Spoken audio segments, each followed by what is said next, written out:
ये जो आपने आज ग्रुप जी बोलिए बोलिए जितेंद्र जी। सर, ये जो आपने फाइनेंशियल एस्ट्रोलॉजी, ये इसी में आ जाएगी ना सर्वोत्र में? हाँ, सर्वोत्तम चक्र में आ जाएगी। सर्वोत्तम चक्र का मतलब क्या है कि सब कुछ इसके अंदर इंक्लूड है।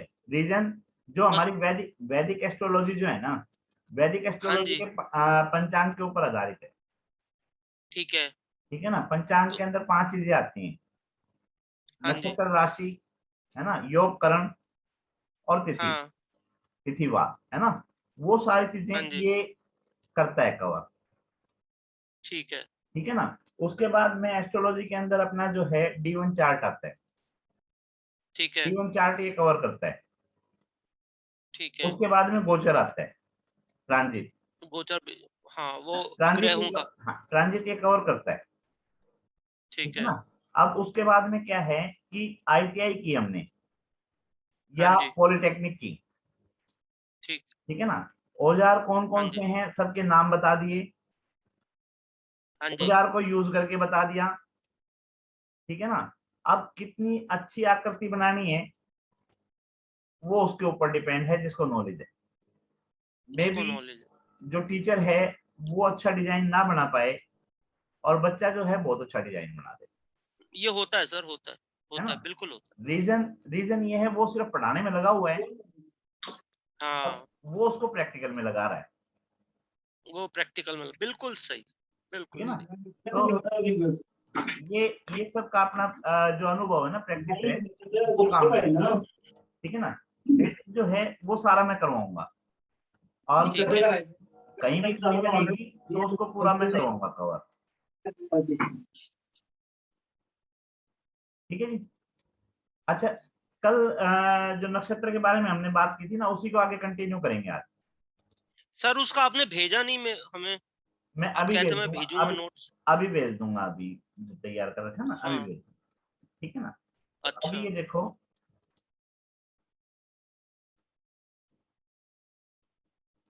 हाँ, एक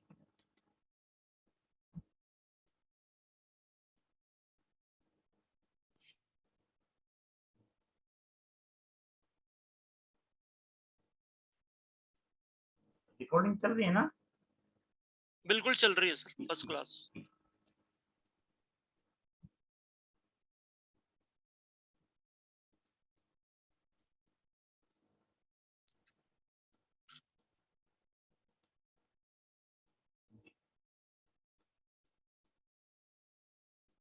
ये है।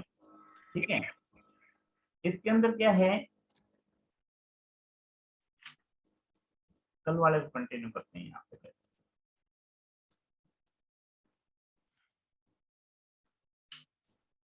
ये देखो, नक्षत्र है क्या। ठीक है ना। कल हमने बताया था ना कि सौरमंडल जो है, सौरमंडल के अंदर प्लेनेट जो हैं वो परिक्रमा कर रहे हैं और वहां ठीक है। पे कोई वो बना हुआ है नहीं, कोई रोड बना हुआ है नहीं, ना कोई वहां पे मीलस्टोन लगे हुए हैं। हम्म। ठीक है ना। तो हमें कैसे पता चले कि कौन सा प्लेनेट कितनी दूरी तय कर चुका। ठीक हम्म। है? अगर एक एग्जांपल की बात बोलें कि किसी ने मान लो किसी के घर जाना है, मुझे जितेंद्र जी के घर जाना है। ठीक है। और जितेंद्र जी के घर में गया, मैंने पहचान कर लिया कि यहाँ भैंस बंधी हुई थी। ठीक है ना। या यहाँ गौशाला थी। ठीक है। और 5 साल बाद 7 साल बाद अगर मैं वहां जाऊंगा तो पॉसिबिलिटी है कि भैंस जो है वहां से हटा दी गई हो, हम्म। गौशाला जो है वहां से हट चुकी हो। ठीक है ना। तो मुझे जो हाँ है जी। पहचान किसकी लेनी पड़ेगी, जो स्थिर चीजें हैं उनकी पहचान लेनी पड़ेगी कि भाई ये चीजें जो यहाँ पे मिलेंगी उसको बोलते हैं मीलस्टोन, जो हमारे को किलोमीटर्स बताते हैं। ठीक है ना। बिल्कुल ठीक। तो इसी तरह से सौरमंडल के अंदर जो परिक्रमा है, उस परिक्रमा को जानने के लिए हमने भी कुछ मीलस्टोन बना रखे हैं जिनका नाम नक्षत्र है। तो इसको ये कह सकते ठीक है। हैं कि स्थिर हैं, ये भ्रमण नहीं करते, ये अपनी जगह पे फिक्स रहते हैं। आज भी वहां है, कल भी वहां है, परसों भी वहां है। ठीक है। ठीक है ना। वो जो थे वो 27 नक्षत्र थे, अश्विनी, भरणी, कृत्तिका, रोहिणी, मृगशिरा, आद्रा, पुनर्वसु, पुष्य, आश्लेषा, इस तरह से हम 27 नक्षत्र हैं, याद होते हैं, उस जैसी कोई बात नहीं है, नहीं होते हैं कोई दिक्कत नहीं, हमारे को पता होना चाहिए कि ठीक 27 नक्षत्र हैं। ठीक है ना। ठीक है। सबसे पहले जो एस्ट्रोलॉजी आई थी वो नक्षत्र के ऊपर आई थी। ठीक है ना। महाभारत के समय तक बोला जाता है कि नक्षत्रों से ही काम चलता था। अगर महाभारत को रामायण को पढ़ने वाले हैं तो वो बता देंगे हम्म। वहां राशियों का जिक्र नहीं मिलता, वहां नक्षत्रों का जिक्र अच्छा जी। मिलता है। ठीक है ना। भाई गुरु वशिष्ठ हैं या विश्वामित्र हैं या जो भी हैं वो बातें करते हैं तो वो नक्षत्रों की बातें करते हैं, भाई ये नक्षत्र जो है इस समय यहाँ पे था तो इस वजह से ये हुआ होगा, राशियों का कहीं जिक्र नहीं था। महाभारत के बाद में, रामायण के बाद में क्या हुआ कि जैसे जैसे एस्ट्रोलॉजी एस्ट्रोलॉजी कहो या कोई भी विषय कहो, उसके ऊपर संशोधन चलते रहते हैं। ठीक है हम्म। ना। तो रिसर्च चलती रहती है। रिसर्च में क्या किया कि जैसे नक्षत्र निकाले थे, नक्षत्रों के चरण निकाले थे। ठीक है। एक छोटा सा एक और एग्जांपल है कि अध्यात्म जो है ना वो है मोटा मोटा और साइंस जो है वो है बारीक। एग्जाम्पल देखना चाहो तो आप देखो, अगर आज से 40 साल पहले डॉक्टर इतने थे नहीं, ठीक है ना, वैद्य लोग जो थे उनसे काम चलता था, तो हम्म। क्या वो जाके आपको कहते थे कि भाई बीपी चेक करवाओ, ब्लड शुगर चेक वो तो करवा के नब्स आओ, हैं, नब्स यूरिन चेक कर। चेक करवाओ, एमआरआई करवाओ, सीटी स्कैन करवाओ। ठीक है ना। क्या करते थे वो, नब्स चेक करते थे सर। Nerve check नब्स। करते थे। नर्व्स भी 3 होती थी, कफ, पित्त और वात। ठीक है ना। हाँ, और कफ पित्त तीनों वात। तीनों की गति बना रखी थी कि सामान्य गति से चल रही है, तेज चल रही है या स्लो चल रही है। तीनों के हिसाब से प्रिडिक्शन बना रखी थी कि ये अगर स्लो चल रही है तो ये बीमारी है, नॉर्मल चल रही है तो ये ठीक है, एक्सेस में चल रही है, तेज चल रही है तो ये प्रॉब्लम है। कफ बढ़ा हुआ है, वात बढ़ी हुई है या पित्त बढ़ी हुई है, और उससे कैलकुलेशन हम्म। निकाल के उसको उससे दवाइयां दे देते थे कि भाई उसको कंट्रोल कर ले, और वो दवाइयां काम करती थी। तो ये तो था हमारा अध्यात्म। ठीक है। अब उसके बाद में आ गई साइंस। साइंस ने क्या कहा, साइंस ने कहा भाई बारीकी में जाओ, अच्छे से जाओ। ठीक है ना। हार्ट की जो ये 4 पंप हैं, तो इन चारों पंपों में कैसे, कोई कौन से ब्लॉकेज है, कौन से ब्लॉकेज नहीं है। ठीक है ना। कोलेस्ट्रॉल बढ़ा हुआ है या खून जो है गाढ़ा है, पतला है, ये जो चले गए, ये चले गए बारीकी की तरफ, साइंस की तरफ। तो रिसर्च होती है तो अध्यात्म में भी जाते हैं और इसमें भी आते हैं। अब बाबा रामदेव आ गए काफी लंबे समय के बाद में, हम्म। ना, आयुर्वेद को उठाया है, आयुर्वेद को जीवन दान दिया है। ठीक है ना। भाई करते तो पहले भी थे लोग आयुर्वेद को, योगा को, लेकिन रामदेव के आने के बाद में योगा और आयुर्वेद के अंदर नया प्राण आ गया, अदरवाइज ये मृत प्राय हो गई थी। लोग हाँ विश्वास जी। करना छोड़ गए थे। ठीक है ना।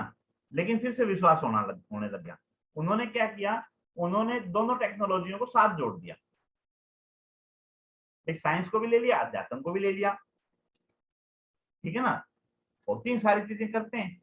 चलो, अब यही चीज जो नक्षत्र और राशियों के बारे में थे, तो इन पे रिसर्च चलते चलते नक्षत्र से राशियां आ गई। भाई पहले 27 चरण पढ़ते थे, नहीं 27 राशियां पढ़ते थे, 27 गुना 4 108 नक्षत्र वो चरण पढ़े जाते थे। अब 12 राशियां आ गई, 12 राशियों के 9 हिस्से बना दिए, नवमांश पढ़ने लगे। ठीक है ना। आगे आज से 125 साल पहले समय थोड़ा सा और चेंज हुआ, हमारे रूपचंद जोशी जी आ गए, हमारे कृष्ण मूर्ति जी आ गए। ठीक है ना। बिल्कुल। दोनों ने अपनी अपनी रिसर्च की। सर एक्सक्यूज मी सर, मैंने नक्षत्र तालिका में वो सारा चार्ट की फोटो भेज दी है। ठीक है मैम। वो जो आपने कल लिखा है चूचा चे, वो सारा पूरा 27 नक्षत्र का, वो आपको वो आपने 2 का लिखा था ना, वो फोटो भेज दिया मैंने। आज मैं एक नई बुक खरीद के लाई थी, उसमें है सारा लिखा हुआ, ये सारा मिलेगा, भेज दिया। सारा मिलेगा। चलो ठीक है। आप ग्रुप में भेजा आपने, में देख लेना। ठीक है मैम, और जितेंद्र जी मांग रहे थे ना, Thank you. जितेंद्र जी हाँ, मैं मांग रहे देख थे, लूंगा मैंने मैडम। भेज दिया। Thank you ma'am. चलो हाँ धन्यवाद जी। मैडम, धन्यवाद। तो उसके बाद में अभी क्या हुआ कि नक्षत्र आ गए, राशियां आ गई, राशियों के बाद में राशियों के नवमांश आ गए। 125 साल पहले रूपचंद जोशी जी आ गए, किशन मूर्ति जी आ गए, दोनों ने अपनी अपनी रिसर्च स्टार्ट की, ठीक है ना।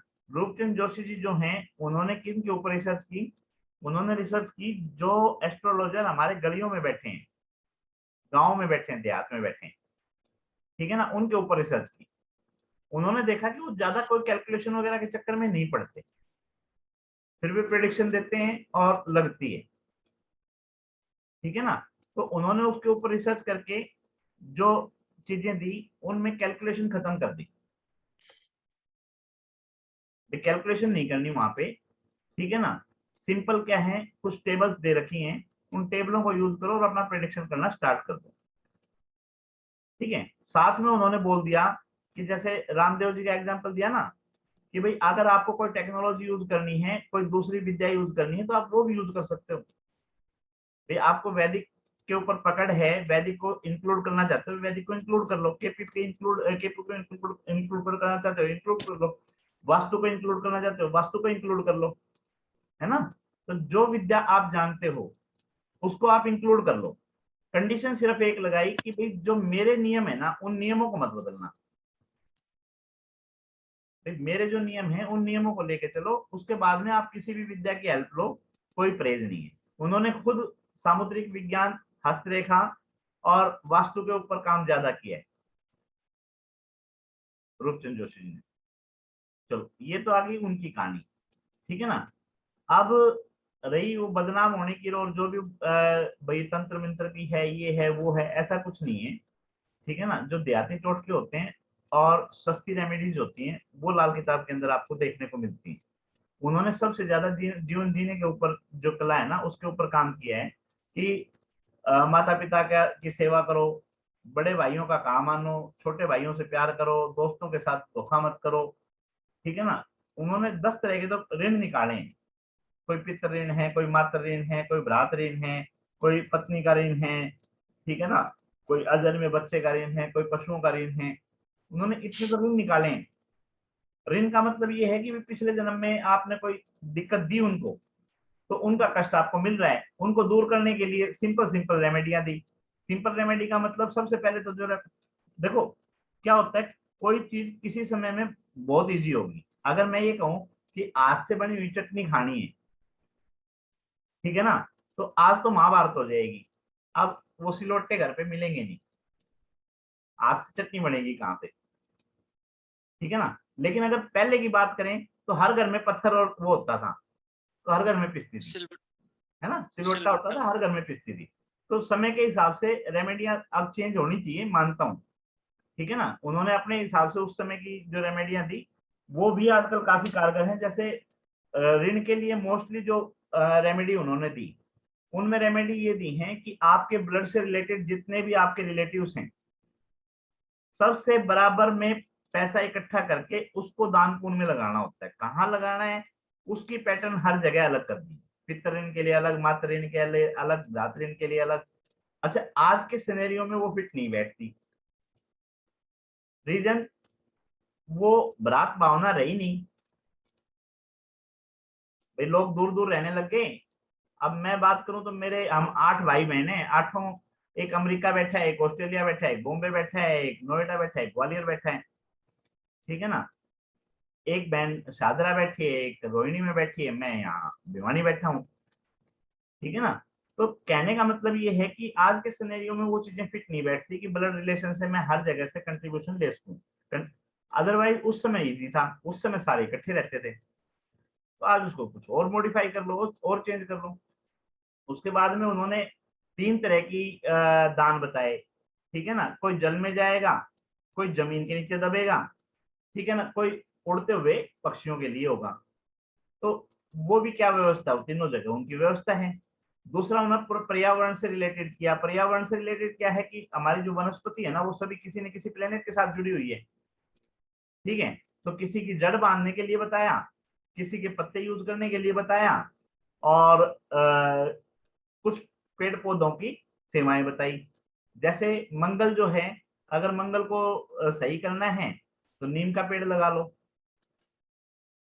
गुरु को सही करना है पीपल का पेड़ लगा लो, बड़ का पेड़ लगा लो, ठीक है ना।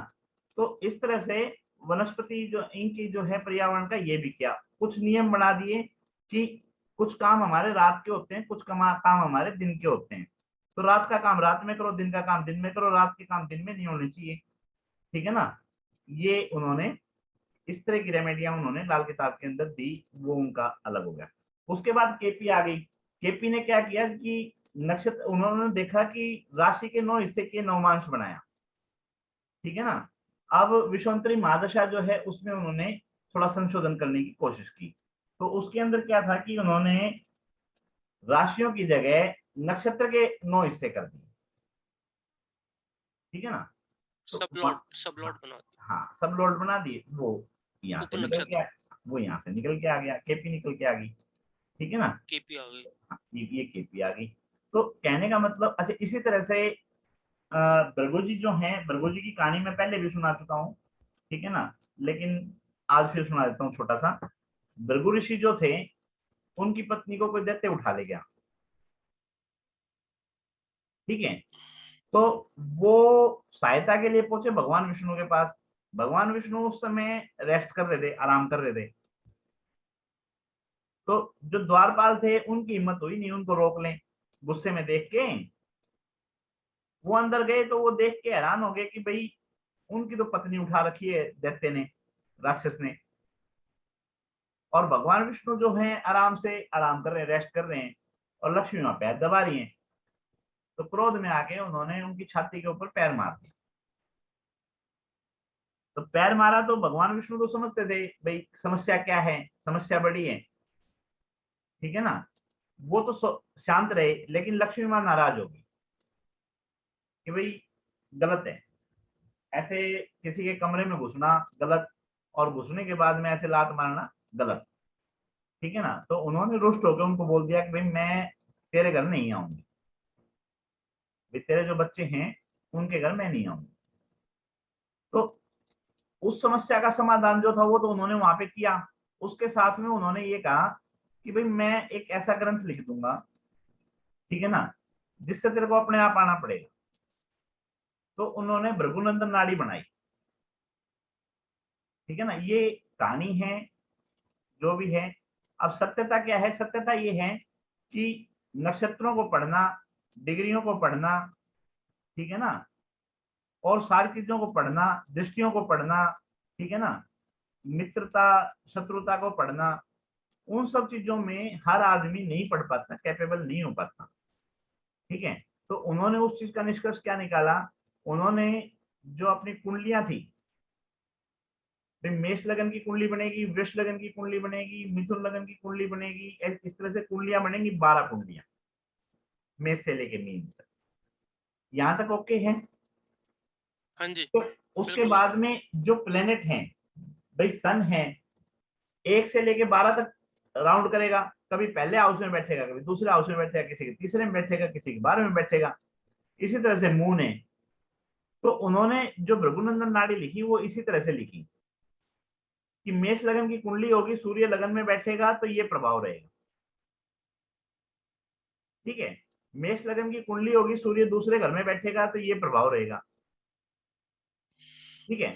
अब क्या हो गया, अब जो एस्ट्रोलॉजर हैं उनको दिमाग लगाने की जरूरत नहीं दिमाग लगाने की जरूरत ही नहीं। बुक उठाई, कुंडली देखी, कुंडली देख के कौन सी लगन की कुंडली है उस लगन की कुंडली उठा ली, कौन सा प्लेनेट कौन से हाउस में बैठा है उसका स्वभाव देख लिया, और वो प्रेडिक्ट कर दिया। आसान हो गया ना। तो ये जो था ये निकल के आई भृगुनंदन नाड़ी। इसी तरह से अगस्त नाड़ी निकल के आई। अगस्त नाड़ी में क्या था कि हमारे सामने आज भी समस्या आती है, जबकि पढ़ा लिखा समय है, हॉस्पिटल में बच्चे पैदा होते हैं, ठीक है ना।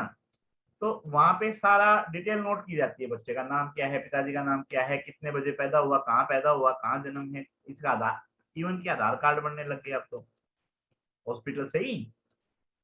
लेकिन आज से 20 साल 25 साल पहले चले जाएं, 50% लोगों को गांव में ये नहीं पता कि उनकी डेट ऑफ बर्थ क्या थी। टाइम तो बहुत बड़ी बात होगी, ठीक है ना। इस समस्या का समाधान निकालने के लिए वहां पे अगस्त नाड़ी की गई। अगस्त नाड़ी में क्या किया गया कि साउथ में बंदे जो हैं हस्तरेखा के ऊपर काम किया उन्होंने, ठीक है ना। अगस्त नाड़ी जो है अंगूठे के निशान लिए जाते हैं, उंगलियों के निशान लिए जाते हैं, ठीक है। उनसे जन्म पत्री बनाई जाती है, ठीक है ना। और उस जन्म पत्री को फिर सामने वाले को बुला के काउंसलिंग की जाती है, क्रॉस क्वेश्चन किए जाते हैं। जो पास्ट बीत चुका वो उनसे मैच करता है, उसके अकॉर्डिंग वो कुंडली बना के आगे की प्रेडिक्शन देते हैं। ये अगस्त नाड़ी है, ठीक है ना। भूपेंद्र जी हमारे साथ में है, भूपेंद्र जी ने मैंने अगस्त नाड़ी साथ ही की थी। भूपेंद्र जी बोलेंगे अगस्त नाड़ी के ऊपर कुछ?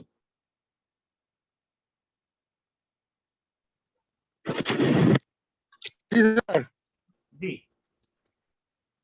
अगस्त नाड़ी पे हेलो। हाँ अगस्त नाड़ी पे बोलेंगे थोड़ा सा।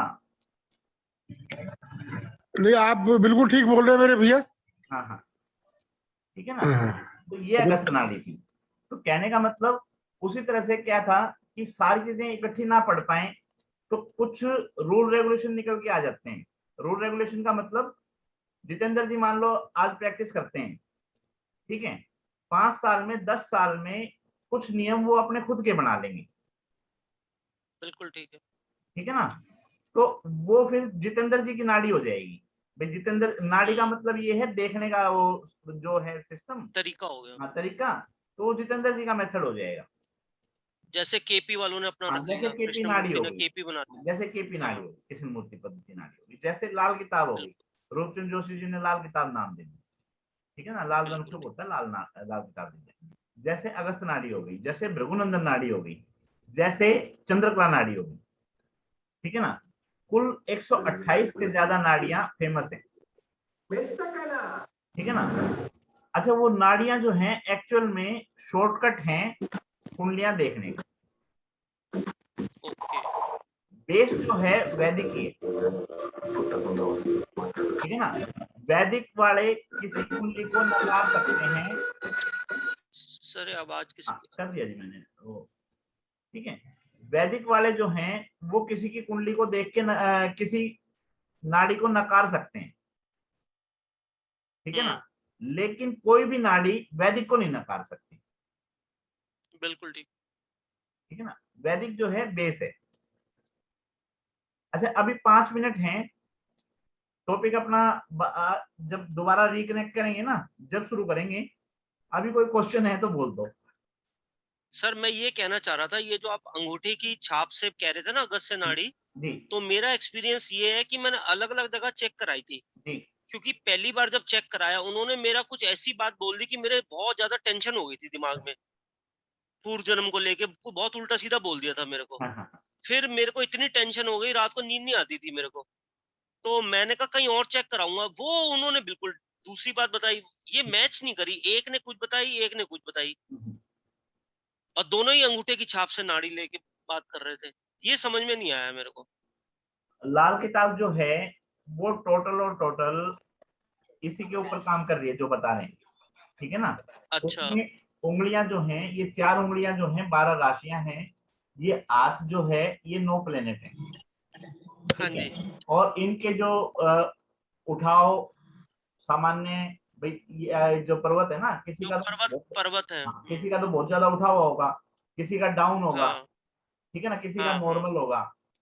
उसके हाँ अलावा जी। कुछ निशान है, बिंदु का है, सर्कल है, दीप है, इस तरह से वो निशान है। उन निशानों के 3-4 निशान, जैसे अपने पास 9 राशियां है ना, तो 9 राशियों में हाँ जी। हमने कुछ को क्रूर बोल रखा है, कुछ को सौम्य बोल रखा है। इस हाँ तरह जी। से हाँ जी। हमारे पास में 8-9 निशान है। 8-9 निशान में से 3 निशान जो है अशुभ है, ठीक है, बाकी निशान जो है शुभ है। तो उनको जब देखते हैं तो वो निशानों के लिए भी उसमें डाल रखा है कि भाई ये अगर ये निशान आया तो ये अशुभता देगा, ये आया तो ये शुभता देगा, ठीक है। तो लाल किताब जो है, लाल किताब ने यही काम कर रखा है कि कौन सा ये स्थान डाल रखें। जैसे अभी नक्षत्र की बात आई थी ना कि कौन सा हाँ जी। प्लेस, कौन सी हाउस को रिप्रेजेंट करेगा कुंडली, ठीक है। ठीक है ना। तो जिसके पास जन्म का समय नहीं है लेकिन हस्तरेखा का ज्ञान है, अगर वो 1 महीना लाल किताब पढ़ लेगा तो 101% आपकी कुंडली बना देगा। हाथ से सर कुंडली बन जाती है देख के? 101% सर, बशर्ते कि लगन निकल आपको जाएगा? बशर्ते कि आपको हस्तरेखा पे थोड़ा सा टाइम दे रखा हो आपने, महीना 1.5 महीना आप ओके। दो, ठीक है ना। तो 4-5 हाँ जी। क्लासें हैं, कुछ मैंने रिकॉर्ड कर रखी हैं, वो मैं भेज दूंगा, ठीक है ना। अच्छा। तो उनमें क्या है, उनमें मैंने ज्यादा कुछ नहीं बता रखा, उनमें यही बता रखा है कि हस्तरेखा हाथ की रेखाओं को देखते कैसे हैं, ठीक है। नहीं उसके बाद सर, में जो जन्म कुंडली का लगन होता है जी वो निकल आएगा हाथ की रेखा से? 101% सर। अच्छा। हाँ, लगन कुंडली रिप्रेजेंट क्या करती है, आपने केपी किया है, क्या काम आती है लगन कुंडली? सर हमारे बारे में पूरा कंप्लीट हो गया ना। आपने केपी की लग, है तो केपी में आपको पढ़ाया गया होगा या समझाया गया होगा कि लगन कुंडली जो है ना, वो बताती है कि आपके प्लेनेट, आपकी राशियां क्या प्रॉमिस कर रही हैं। हाँ लगन, बिल्कुल सही बात है। लगन कुंडली का काम क्या है, प्रॉमिस क्या कर रही है, हाँ। ठीक है ना। तो वो चीजें आपसे निकल के आ जाएंगी कि आपका कौन सा प्लेनेट क्या प्रॉमिस कर रहा है। अब उसके बाद में जैसे जैसे चेंज होंगे तो ये आपके हाथ के ऊपर भी चेंजिंग आएगी, ओके। ठीक है ना। रेखा हाँ जी। गिनती की चीजें हैं, ज्यादा लंबी चौड़ी कहानी नहीं है, ठीक है ना। ये गिनती की चीजें हैं, जैसे रेखाएं जो हैं, रेखाएं काली हैं, लाल हैं, गहरी हैं, टूटी फूटी हैं, ठीक है ना। साथ में से दूसरी और भी निकल रही हैं, है ना। आंटी जी 9 बजे बाद बात कर पाऊंगा, एक बार क्लास चल रही है, ठीक है ना। तो लंबी चौड़ी कहानी नहीं है। इसी तरह से पर्वत हैं, पर्वतों की 3 शेप हैं, नॉर्मल हैं, दबे हुए हैं, या उभरे हुए हैं। 8-9 निशान है, ठीक है ना भाई। काला निशान है, काला धब्बा है, गोल सर्कल है, इस तरह से 8-9 निशान है। शीप बने हुए हैं, स्क्वायर बने हुए हैं, ठीक है, या सर्कल बने हुए हैं, ठीक है, या त्रिशूल बने हुए हैं, या कांटा लगा हुआ है। उनमें से 3-4 अशुभ हैं, बाकी शुभ हैं।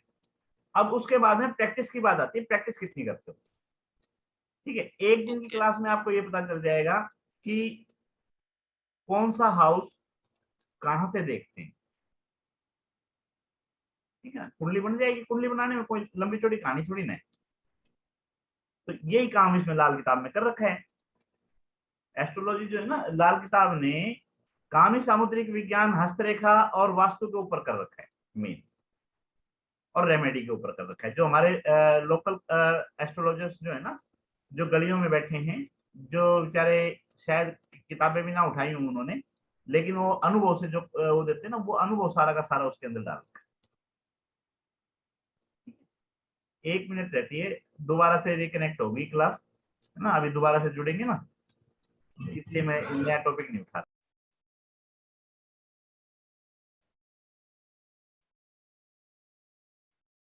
हाँ जी, हम अपनी क्लास स्टार्ट करते हैं, ठीक है। इसमें सबसे पहले ये बोला है परिचय, वैदिक ज्योतिष को वेदों का नेत्र माना है, ठीक है ना। मतलब ये है कि वेद जो हैं वो ज्योतिष से देखते हैं, ज्योतिष को वेदों का नेत्र माना है। उसके बाद में क्या है कि नक्षत्र जो हैं वो अपनी जगह पे फिक्स रहते हैं, ठीक है। और जन्म नक्षत्र, ये मैं हाईलाइट करता हूँ थोड़ा सा, नहीं हो पाएगा।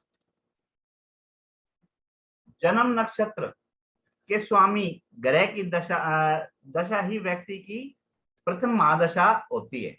ये अपन ने कल भी बताया था शायद, कि जिसका जन्म जिस नक्षत्र में हुआ है उसका स्वामी जो है, वहां से उसकी महादशा शुरू होती है, ठीक है।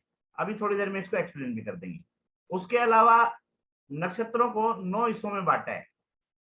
जैसे हम कुंडलियां देखते थे ना, first house, second house, third house, fourth house, fifth house, उसके बाद में उसको देखते थे कि फर्स्ट से फर्स्ट, सेकंड से सेकंड, थर्ड से थर्ड, भाव भावेश बोलते हैं उसको। राजेंद्र जी बताएंगे भाव भावेश के बारे में थोड़ा सा?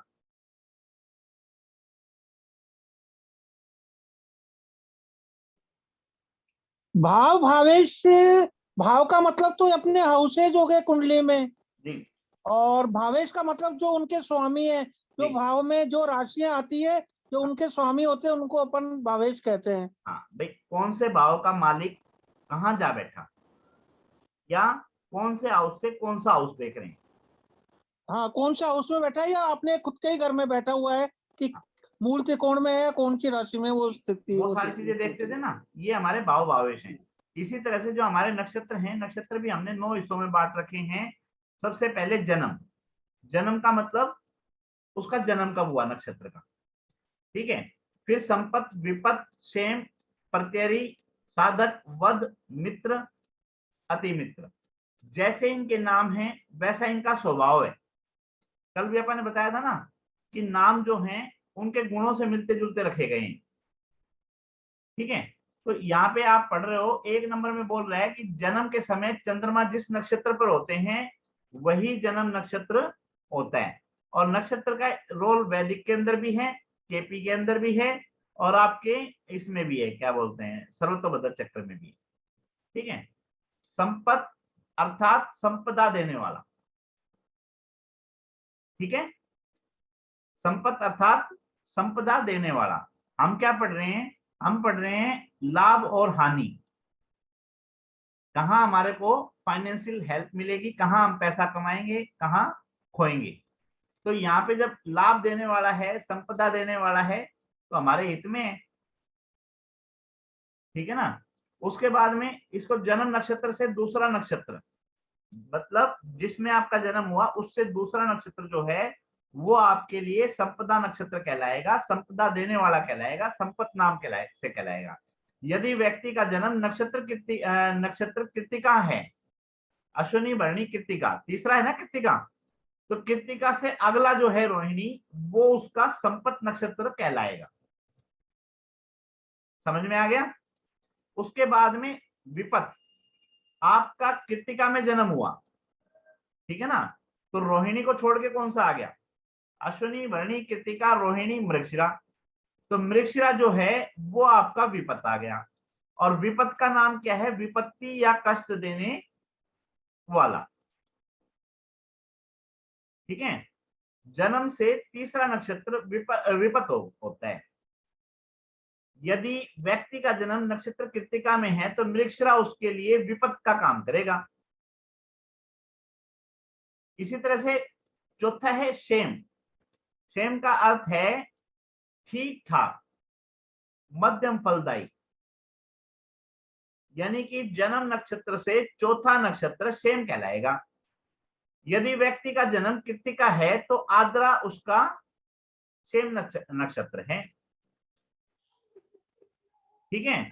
इसी तरह से प्रत्यरी, प्रत्यरी का अर्थ है शत्रु, ठीक है ना।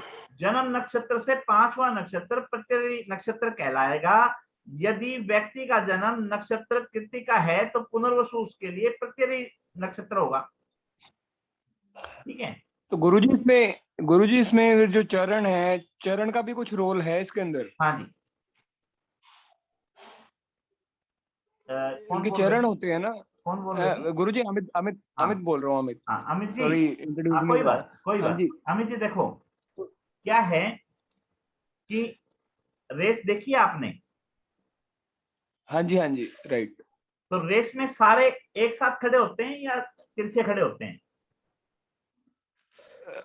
डिपेंड करता है सर, तिरछे भी खड़े होते हैं, ठीक है ना, तिरछे ही होते हैं। जैसे भी खड़े होंगे उनको उसी के अकॉर्डिंग अपना सफर तय करना होगा। ओके, ठीक है ना। अगर स्टार्टिंग उनके अलग हैं तो एंड भी उनके अलग हैं। सर जैसे गुरुजी, जैसे फॉर इंस्टेंस जो मेरा like if I talk about my self, मेरा जो नक्षत्र है भरणी का 4th चरण है मेरा जन्म का, तो उसमें कुछ that's why I am asking कि जो उसमें जो पार्ट्स होते हैं, मतलब कि 4 पद होते हैं ना, जो उसमें भी उनका कुछ रोल। दूसरा एग्जांपल लो, दूसरा एग्जांपल, होलिका दहन अब होगा, जाओगे होलिका दहन पे? होलिका दहन, अब होली जो मनाई जाएगी, तो हाँ जी हाँ जी। होलिका बनाई जाती है, पूजा के लिए अग्नि जलाई जाती है वहां पे, हम्म। होलिका दहन बोलते हैं। देखोगे ना, जाओगे हाँ ना, जी हाँ जी हाँ जी। जाओगे, तो होलिका हाँ दहन जी हाँ पे जी। जो नजदीक खड़ा होगा उसको गर्मी ज्यादा लगेगी, हाँ जी, राइट। तपश ज्यादा होगी। जो दूरी पे हाँ होगा जी उसको थोड़ी कम लगेगी, और जो थोड़ा सा हाँ और जी हाँ ज्यादा जी। दूर होगा उसको कम लगेगी। अब हाँ वो जी हाँ जी हाँ डिस्टेंस जी। डिस्टेंस कैसे नपेगा? डिपेंड कि भाई कितना पास में है उसके, या ठीक है ना। Okay okay. तो यहाँ पे जो इन्होंने कहा है, इन्होंने सीधा सीधा यही कहा है कि जो जन्म का नक्षत्र है आपका, हाँ जी ठीक है ना, अ, जन्म के समय चंद्रमा जिस नक्षत्र पर है वो आपका जन्म का हाँ जी। नक्षत्र है, वो आपके जन्म का नक्षत्र है, पहली बात। ओके। अब उससे 4 डिग्री चार चरण आगे जाना है आपको। ये नहीं है कि चौथे चरण पे था तो अगला चरण ही, फर्स्ट चरण पे ही वो इफेक्ट आ जाएगा, अगले को वो डिस्टेंस चाहिए। गुरुजी got it. Thank you thank you ठीक है ना। Thank you. हाँ जी हाँ जी। तो वहां जो है वो संपत्ति का कारण होगा, मतलब आपको संपत्ति देने वाला होगा। ओके। तो या यूं याद रख सकते हो कि जन्म के समय चंद्रमा जिस नक्षत्र पे है वो जन्म का नक्षत्र, ठीक है ना, उसके 4 चरण के बाद में जो आएगा वो आपको संपत्ति देने वाला। और सेम उसी तरह से 4 चरण और आगे चले जाएंगे तो वो कष्ट देने वाला, और उसके बाद 4 चरण और आगे चले जाएंगे तो ठीक ठाक रहेगा, फायदा भी नहीं देगा, नुकसान भी नहीं देगा। ठीक है ना। और उसके भी 4 चरण और आगे चले गए तो वो शत्रुता निभाएगा। ठीक है।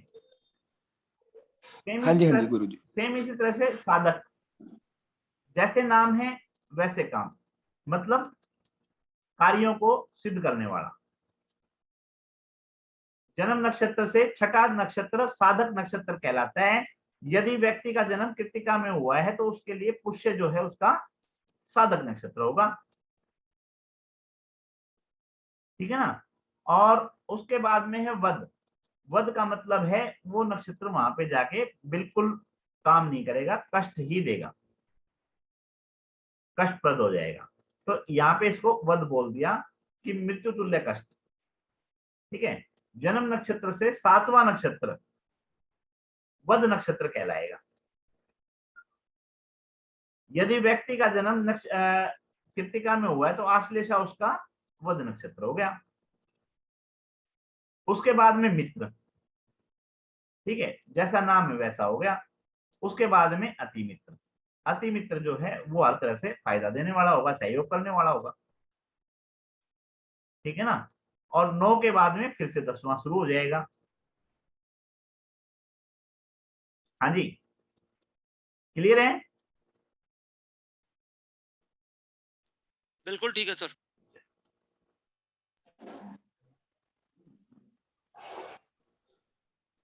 उसके बाद में ये देखो, इसी क्रम में 10वां नक्षत्र जो है उसके लिए आ जाएगा। ये हमने कल पढ़ाया था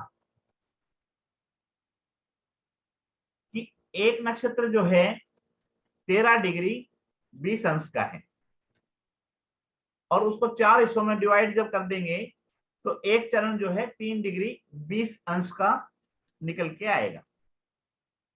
ठीक है। एक राशि जो है 30 डिग्री की है। ठीक है ना जी।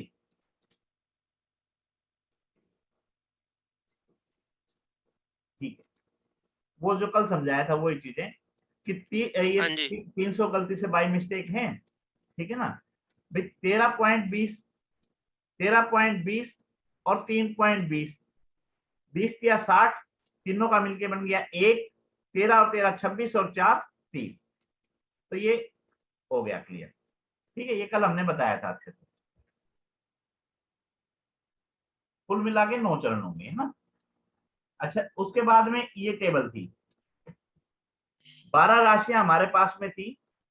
ठीक है, कैसे बटे थे ये कल हमने सिखा दिया था कि सीधे सीधे 1 से लेकर 27 नक्षत्रों को लिख लो और 2.25 बांटते चले जाओ। मेष राशि को अश्विनी के 4 चरण मिल गए, भरणी के 4 चरण मिल गए, कृत्तिका का 1 चरण मिल गया। वृषभ जो है, कृत्तिका के बचे हुए 3 चरण मिल गए, रोहिणी के 4, 3 और 4 7, तो 2 आगे आगे मृगशिरा के उठ गए, है ना। इस तरह से 12 की 12 राशियों के जो थे नक्षत्र और चरण ये समझ में आ गए। उसके बाद में अक्षर बताए थे हमने, ठीक है ना।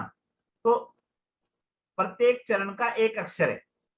अश्विनी के जो बताए थे चू चे चो ला, भरणी के जो बताए थे ली लू ले लो, और कृत्तिका का ए। 9 मिला के 9 चरण हो गए, ठीक है।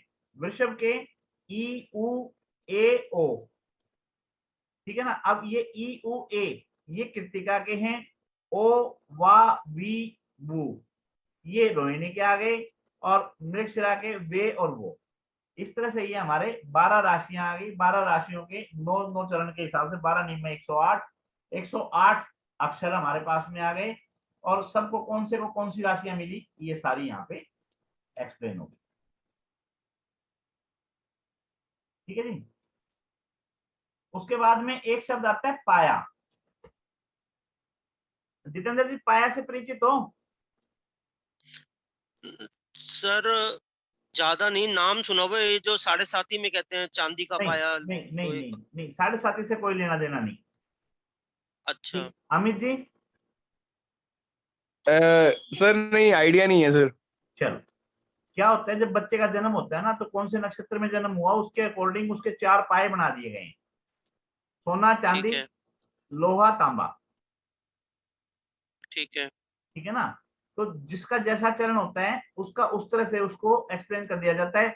चांदी हम गिनते हैं शुभ के लिए, हम बोलते हैं भाई चांदी होगी, बंदा तो चांदी काट रहा है, हाँ जी, यही बोलते हैं ना। तो वैदिक समय हाँ में जी, हाँ जी। चांदी जो है वो महत्वपूर्ण थी। तो इसमें ये बोला गया कि चांदी का पाया जिसका है वो जन्म से शुभ माना जाता है। इसमें जो नक्षत्र लिखे हैं सर, इनमें सारे चारों चरण आ जाएंगे जी इनके? जी, ठीक है, ठीक। ठीक है ना। यहाँ चरण से आएंगे ना, चरण से नहीं आएंगे, यहाँ सीधे नक्षत्र से आएंगे। हाँ, जैसे सीधा कल एक्सप्लेन नक्षत्र किया था ना, पूरा। सब हाँ सबका नजरिया अलग अलग है ना देखने का। तो यहाँ पे हाँ, हाँ। पाया की सारणी जो है वो नक्षत्र से पकड़ेंगे, जो नक्षत्र है वो लिया जाएगा। अब चांदी का पाया है आद्रा पुनर्वसु पुष्य आश्लेषा मगा पूर्व फागुनी उत्तरा फागुनी आस्था चित्रा स्वाति, ये लगातार कंटिन्यू है। राजेंद्र जी आपको तो याद है ना नक्षत्रों के नाम? हाँ तो ये थोड़ा याद तो है। कंटिन्यू है ना। हाँ देखो अश्विनी भरणी कृत्तिका रोहिणी मृगशिरा आद्रा, आद्रा के बाद शुरू कर दिए हैं आद्रा पुनर्वसु पुष्य आश्लेषा मगा पूर्व फागुनी उत्तरा फागुनी आस्था चित्रा हाँ। स्वाति। हमको क्या श्लोक में याद करवाए थे वहां पे, जैसे ठीक है, अश्वनी चेव अश्वनी भरनी चेव कृतिका रोहिणी ऐसा है तथा जी। मैं कई तथा बार रिपीट आद्रा कर के चुका, सुनो कई बार रिपीट कर चुका, मैं भी बताता हूँ। मेरी आज से 30 साल पहले एस्ट्रोलॉजी सीखने की इच्छा हुई थी, और जो जिनके पास मैं गया था बलदेव शास्त्री जी, वो आज इस दुनिया में नहीं है। तो उन्होंने मेरे को जाते ही 27 नक्षत्र याद करके आने को बोला था, और मैं दोबारा नहीं गया। रीजन, मेरे को 27 नक्षत्र याद ही नहीं हुए, ठीक सही है। बात है। ये तो अब क्या है कि एस्ट्रोलॉजी में आ गया, बार बार पढ़ा रहा हूँ तो मेरे को याद हो रहे, ठीक है ना। तो इतनी ज्यादा टेंशन लेने की जरूरत ही नहीं है, याद हुए या नहीं हुए पता होना चाहिए, ठीक है। ये उनमें सही है। अटक जाते हैं, कई हाँ, बार हाँ। अटक भी जाते हैं बीच में वैसे तो। तो बुक है ना साथ लो ना, उसको बुक का सारा लो ना, आगे धीरे धीरे प्रैक्टिस हो जाएगी। किताब तो है उसमें देख लेते बस हैं। चांदी का पाया देखना है तो आद्रा से लेके स्वाति के बीच में अगर नक्षत्र में जन्म हुआ है तो चांदी का पाया, बस। इसी तरह से लोहे का पाया है, लोहे के पायने में रोहिणी और मृगशिरा अगर इन नक्षत्रों में है तो ये लोहे का है, और लोहा जो है वो कष्टकारक माना जाता है, सर ठीक है ना। लोहे के लेकिन स्वामी रोहिणी जो तो है, नक्षत्र अच्छा जी जी जी मैम, नहीं सर, रोहिणी नक्षत्र अच्छा नहीं माना जाता। लोहे का पाया माना मैम, अलग अलग देखो लोग देखो तो मैम, पूरा होता है ना, सुनो जैसे रोहिणी सुनो नक्षत्र तो कृष्ण जी का भी जन्म रोहिणी नक्षत्र में था। सुनो सुनो सुनो कि हर एक हाँ का जी, नजरिया अलग है मैम। ठीक है। ठीक है। अभी स्वीपर को देख के कोई तो बच के निकलता है ना, और मोदी जी ने उनके ऊपर फूल वर्षा की है, ठीक है ना, ये भी नजरिया है। ठीक है, ये लोहे, ये पाए जो बांटे गए हैं, पाए के लिए रोहिणी और मृगशिरा दो नक्षत्र जो हैं वो लोहे के पाए माने हैं, और उसमें बोला गया है कि लोहे के पाए में जन्म अशुभ एवं हानिकारक माना जाता है, ठीक है ना। हमारे देहात में जो है, देहात में बोलते हैं बच्चा माँ बाप के ऊपर भारी है, बच्चा मामे के ऊपर भारी है ना, तो वो ये पाए से देखते हैं। और देहात में राजेंद्र जी ज्यादा अच्छे से बता पाएंगे, बच्चे का जन्म होते ही सबसे पहले जाके पंडित जी के पास सवाल ये होता है कि ये कौन से पाए पे हुआ है, राजेंद्र जी? चांदी का पाया सबसे बढ़िया मानते हैं, उसका भी नहीं, मानते हैं, तांबे मैं का भी। मानता हूं, लेकिन मैं ये कह रहा हूं कि जैसे ही बच्चे का जन्म होता है तो पंडित जी के पास जाके पहला सवाल यही होता है कि ये कौन से पाया है, जी जी जी, तो ये वो पाए हैं बिल्कुल। जी। आम आम आदमियों में यही प्रचलन में पाया पर जान कि ये देहात के कौन अंदर से तो पाया खास का। करके, देहात के अंदर तो सबसे पहले जाते ही एस्ट्रोलॉजर के पास, ज्योतिषी के पास जाते ही ये पूछते हैं पंडित जी एक बार ये देख के बताओ मेरा बच्चा कौन से पाया है, जी जी, बिल्कुल। वो ये पाया है। रोहिणी और मृगशिरा के अंदर है तो लोहे का पाया है, ठीक है। लोहे का पाया शनि महाराज को दिया गया है और स्ट्रगल का प्रतीक है, ठीक है। फिर तांबा है, ठीक है। विशाखा अनुराधा, ज्येष्ठा मूला पूर्वाषाढ़ा उत्तराषाढ़ा श्रावण धनिष्ठा शतभिषा, ठीक है ना। ये नक्षत्र जो हैं तांबे के पाए बोले जाते हैं, इनमें जन्म शुभ माना जाता है। ये सूर्य के प्रतीक है, तांबा जो है सूर्य का प्रतीक है ना, तो इनको शुभ माना गया है, ठीक है। उसके बाद में सोने का पाया पूर्व भाद्रा उत्तरा भाद्रा रेवती अश्वनी भरणी कृतिका, ये जो है सोने के पाए माने हैं। सोने का पाया जो है मध्यम माना है। आप वाली बात है सबसे बेस्ट चांदी का मानना है, क्योंकि हमारे यहाँ यही बोलते तेरी तो चांदी होगी, तो खूब चांदी काट रहा है, ठीक है ना। तो वैदिक काल में चांदी ही बड़ी थी।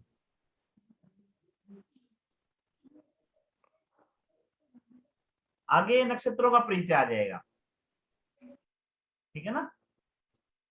नक्षत्रों के स्वरूप प्रभाव को जानने के लिए हम यह देखना होता है कि नक्षत्र का स्वामी ग्रह, स्वामी देवता कौन है।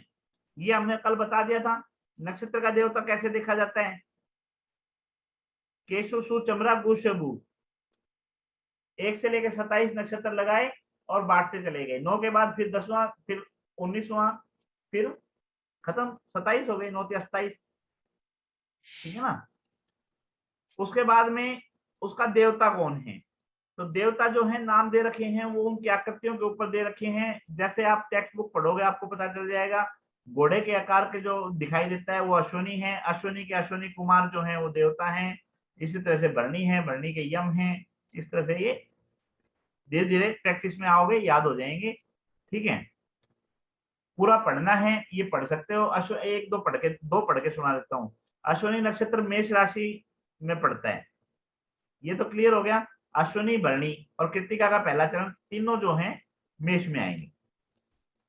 अतः अश्वनी नक्षत्र में मंगल और केतु का प्रभाव देखने को मिलता है। अब मंगल का प्रभाव क्यों देखने को मिलता है, क्योंकि मेष राशि का लॉर्ड कौन है, मंगल। और केतु का प्रभाव देखने को क्यों मिलता है, क्योंकि अश्विनी का स्वामी कौन है, केतु, ठीक है ना। आकाश में यह घोड़े के सिर के समान दिखाई देता है। घोड़ा दृढ़ता के लिए देखा जाता है, ऊर्जा का प्रतीक है।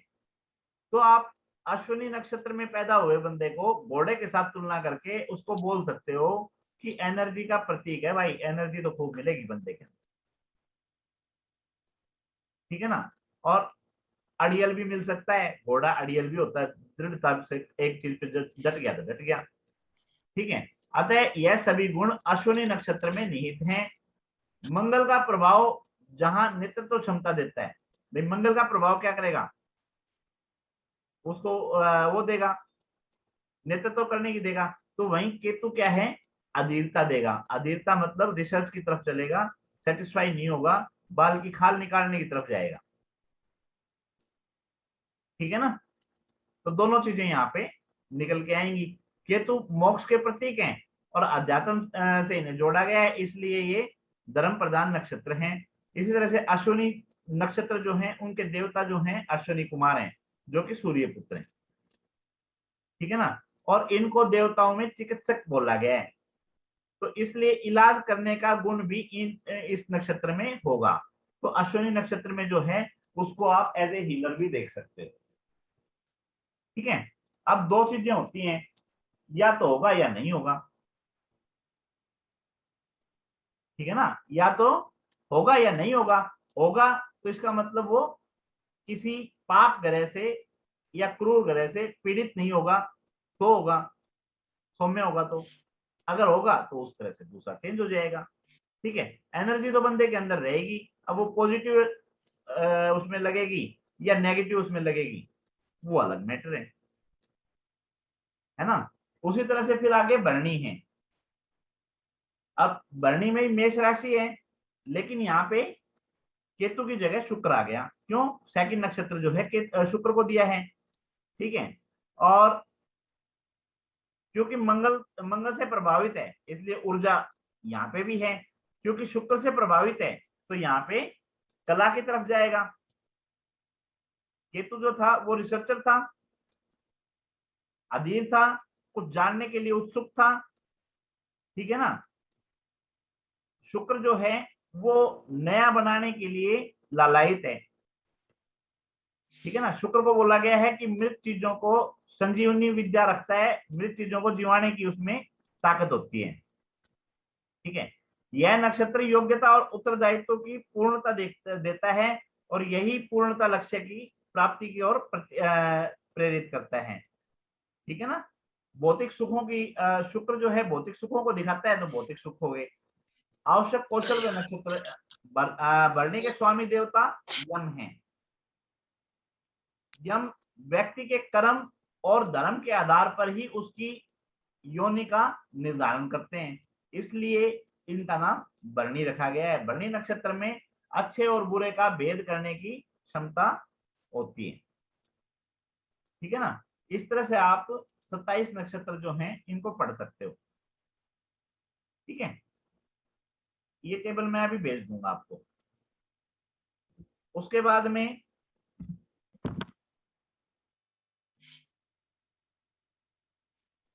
जो कुंडली के हाउसेज हैं वो इंपॉर्टेंट हैं। ठीक है ना, कुंडली के हाउसेज इसको नहीं पता है, एक बार वो बता दें कि भाई कुंडली के हाउस क्या होते हैं, ये नहीं पता।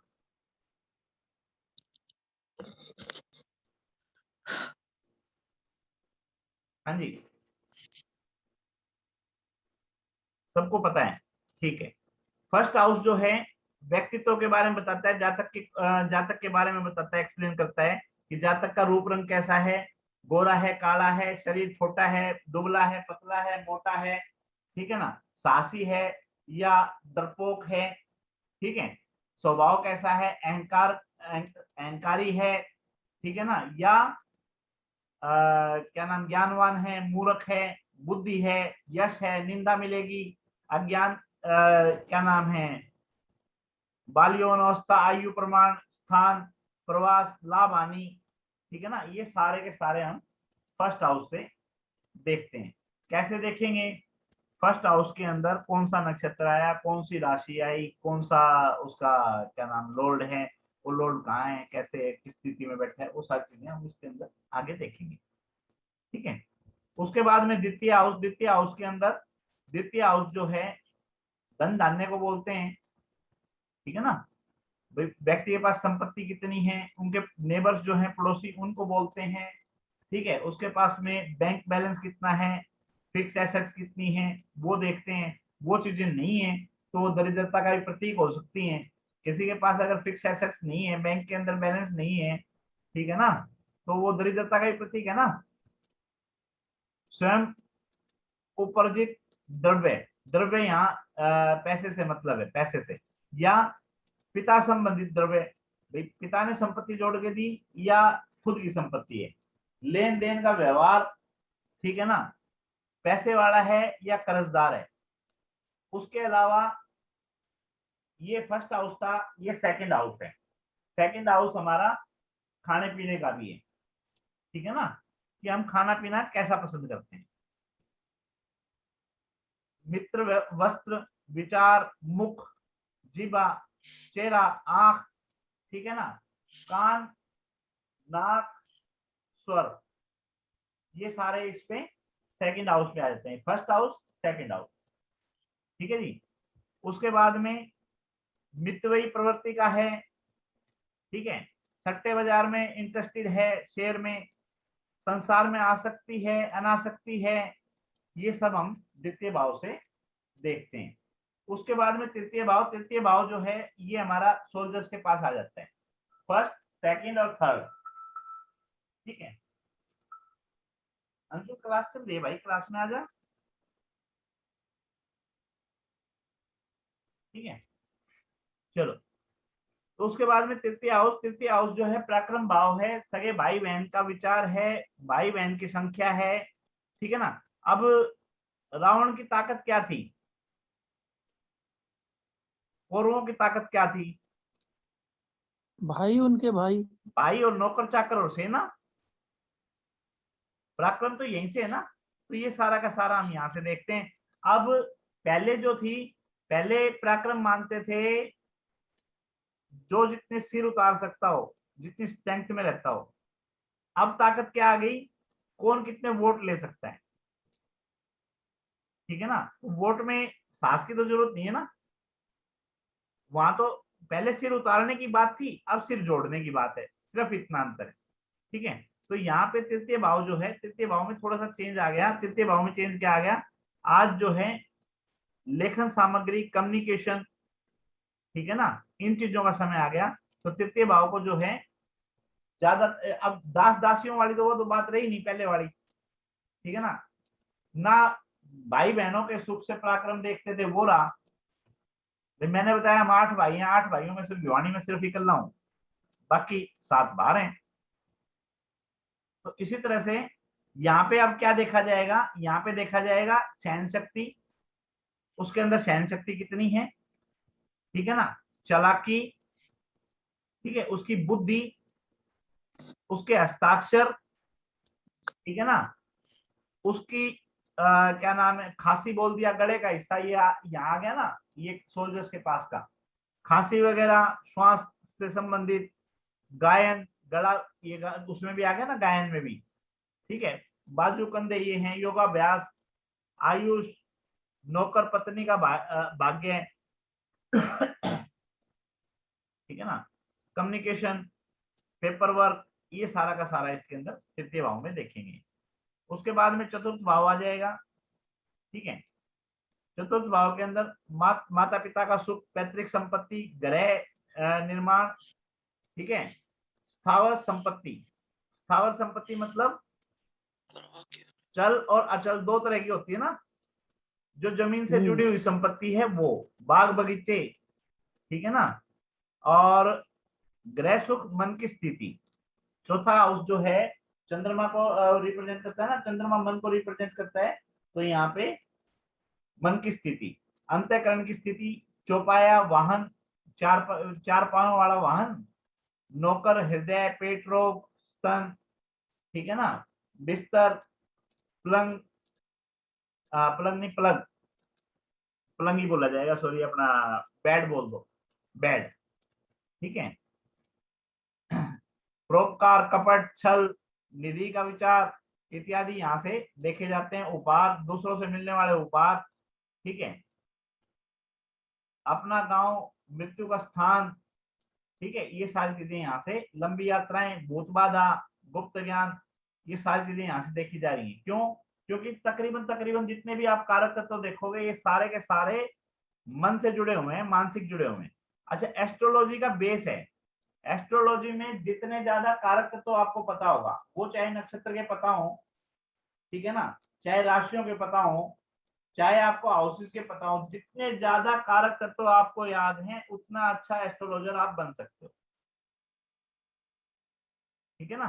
अब किसी ने आके बोल दिया कुछ भी, ठीक है भाई, मेरे तो जी डॉक्यूमेंट्स पूरे नहीं होते, मेरे को डिग्री वगैरह है जो टाइम पे नहीं मिलती, मेरे को कोई सम्मानित करने के लिए जो भी बुलाता है, ठीक है, वो टाइम पे वो सम्मान नहीं मिल पाता। अब आपको ये पता होगा कि कौन से हाउस का कारक तत्व है, जब भी तो आप उसको देख पाओगे ना, अदरवाइज 12 के 12 हाउसों में ढूंढते रहो कि भाई इसका क्वेश्चन कौन सा है, जब तक वो कहेगा जी आप यूं करो देख लो, मैं जब तक आ जाता हूँ थोड़ा सा 1-1.5 घंटा घूम के, है ना, और दोबारा वो आना नहीं। राजेंद्र जी गलत तो नहीं है? नहीं साहब, सही है बिल्कुल। एक जो कस्टमर आपके पास में आ गया कुछ कुछ जानने के लिए, उसने बेचारे ने बता दिया कि भाई मेरा व्यापार नहीं चल रहा, या भाई मेरे को काम धंधा नहीं मिल रहा, ठीक है ना, या फाइनेंशियली लॉस हो रहा है। अगर आपको हाँ। कारक तत्व तो पता है कि आपको काम धंधे के लिए कौन सा देखोगे, 10वां भाव देखेंगे ना काम धंधे के और लिए, कौन सा देखोगे, और नौकरी अगर करता है तो 6ठा भाव देखेंगे, ठीक है ना, और 7वां भाव भी बिजनेस से संबंधित हो गया, पार्टनर से लाभ संबंधित, देखेंगे तो 11वां भाव देखेंगे। ठीक है ना। तो अब जितने हमारे को पता है कि ये घर जो है, ये हाउसेस जो हैं, इस चीज के कारक तत्व तो हैं, तो हम उन पर टटोलेंगे। और हमारे को जहां प्रॉब्लम मिल जाएगी कि भाई ये बंदा प्रॉब्लम कर रहा है, या ये प्लेनेट जो है ये यहाँ पे बैठा है, ठीक है ना, और ये पीड़ित है, या इसको इसका शत्रु ग्रह जो है वो कहीं से पीड़ित कर रहा है, या इसका ओनर जो है कहीं ऐसी जगह बैठा है जो बेचारा काम नहीं कर पा रहा, तो आप समस्या निकाल के बता दोगे। अगर जी कारक तो नहीं पता है तो फिर उनमें ढूंढते रहो, बिल्कुल। ठीक है ना। तो मेरी जो पर्सनल राय है वो ये है कि ये जो कारक तत्व हैं, ये खाली टाइम बैठे हो उस टाइम रिपीट कर लिया करो, पढ़ लिया करो, देख लिया करो, जी ठीक है ना। जो आपको खाली समय मिले ना, तो और कुछ करो या ना करो, कारक तत्व के ऊपर जरूर निगाह डालो, ठीक है, कि अश्विनी के कारक तत्व क्या न, है, मेष के कारक तत्व क्या है, ठीक है ना, केतु के कारक तत्व क्या है, ठीक है ना, फर्स्ट हाउसेस के क्या है, सेकंड हाउसेस के क्या है। जितना ज्यादा याद करोगे उतने ज्यादा अच्छे एस्ट्रोलॉजर बन जाओगे। उसके बाद में 5वां बुद्धि के लिए है, संतान के लिए है, छुपा हुआ छुपे प्रेम के लिए है, ठीक है, ईलर के लिए है, ठीक है, मंत्र जाप के लिए है, ठीक है, पहली संतान के लिए है, और दूसरे भाई के लिए है। दूसरा भाई कैसे, राजेंद्र जी दूसरा भाई कैसे लिखा है इसने? ये पहला छोटे भाई बहन होते हैं वो तो अपन तीसरे भाव से देखेंगे, उससे और जो दूसरा, बड़ा भाई है वो अपन एक छोड़ 11वें, के अगला देख लो, वो दूसरे को करेगा। नहीं 5वां 11वें पहली भाव से संतान के देखेंगे लिए क्या है, साहब? 5वां पहली संतान के लिए, छठा छोड़ दो, 7वां दूसरी संतान के लिए है, 7वां पार्टनर के लिए है, 8वां छोड़ दो, 9वां सेकंड पार्टनर के लिए है, अच्छा ठीक है ना। अच्छा, तो फिर 11वें भाव से बड़े भाई को नहीं देखते क्या साहब? वो भी देखते हैं ना, मेरे को तो वो भी देखते हैं। ये दूसरा भाई, दूसरे भाई और बड़े भाई में दोनों में अंतर आ गया ना। हाँ, तो ये वाली बात मेरे को पता नहीं थी जो भी आपने बताई। आज धीरे धीरे ऐसे ही एक दूसरे से यूं ही चलता रहेगा, कोई नहीं, ठीक है। नौकरी छूटने को लिए, नौकरी छूटने को क्यों बोला इसने, नौकरी छूटने को क्यों बोला 5वें घर को? क्योंकि अगर वो व्यापार करेगा तो फिर नौकरी तो छूटेगी नहीं छूटेगी, नहीं इसी नहीं वजह नहीं से नहीं नहीं जितेंद्र जी, 12वां घर हो गया शायद उसका, हाँ, 6ठे भाव से छठा छठा नौकरी दे रहा है, छठे का 12वां जो है उस नौकरी को खत्म कर रहा है, खत्म कर रहा है। तो 5वां जी जो है उसके लिए हो गया, ठीक है ना। जी सर। यंत्र की सिद्धि क्यों बोला, क्योंकि ये हीलर का स्थान है, ठीक है ना। जी मूत्रपिंड क्यों जी बोला, क्योंकि 7वां घर जो है नाभि के पास है, ठीक है ना। तो और क्या है, गुप्त मंत्रणा हो गया, पेट से संबंधित बीमारियां हो गया। अब वैश्या से संबंध क्यों बोला, क्योंकि गुप्त इसके वो प्रेम जो है यहाँ दिखाएगा, है ना, तो वो बोल दिया।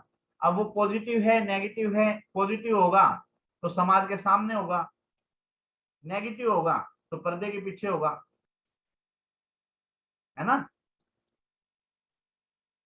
उसके बाद में जी षष्ठ भाव, छठा भाव जो है रोग शत्रु ऋण के लिए बोलते हैं, नौकरी के लिए बोलते हैं, है ना।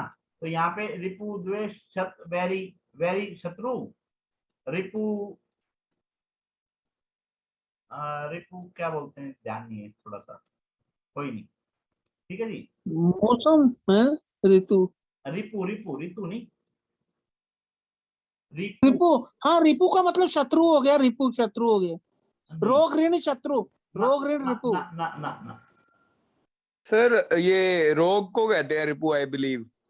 चलो ठीक है जी, देख लेंगे इसको, है ना।